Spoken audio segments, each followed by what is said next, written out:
Corona virus महामारी का प्रकोप बेशक खत्म हो गया है, लेकिन अब दुनिया के सामने एक नया संकट पैदा हो गया है। इस नई आफत का नाम डिसीज एक्स है। बताया जा रहा है कि ये कोरोना से 20 गुना खतरनाक है और इससे कम से कम 50 मिलियन लोगों की मौत हो सकती है। इस खबर के बाद पूरी दुनिया सदमे में है। यूके वैक्सीन टास्क फोर्स के अध्यक्ष रह चुकी हेल्थ एक्सपर्ट केंट बिंगम ने डेली मेल को दिए हुए एक इंटरव्यू में दावा किया है कि डिसीज एक्स स्पेनिश फ्लू जितना विनाशकारी हो सकता है। वर्ल्ड हेल्थ ऑर्गेनाइजेशन यानी WHO ने 5 महीने पहले ही डिसीज एक्स को लेकर चेतावनी दे चुकी है। इसे डिसीज एक्स का नाम WHO ने ही दिया है।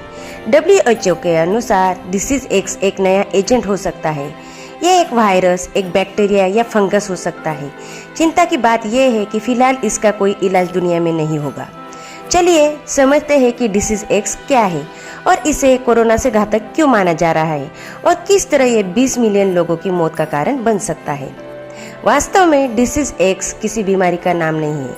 ये एक टर्म है जिसका यूज ऐसी बीमारी के लिए किया जाता है जो इन्फेक्शन से पैदा होती है और इसकी खबर मेडिकल साइंस में किसी को नहीं होती।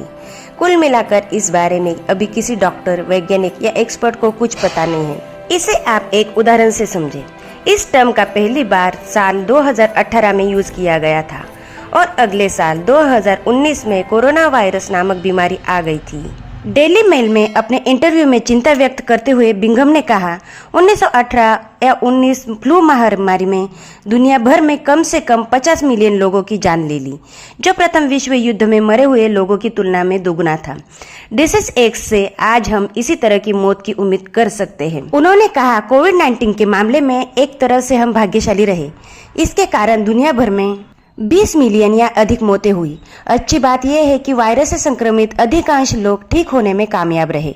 डिसीज एक्स की कल्पना करें तो इसकी इबोला की मृत्यु दर जितनी ही संक्रामक है। दुनिया में कहीं न कहीं इसकी पुनरावृत्ति हो रही है और देर सवेर कोई न कोई बीमार महसूस करने लगेगा।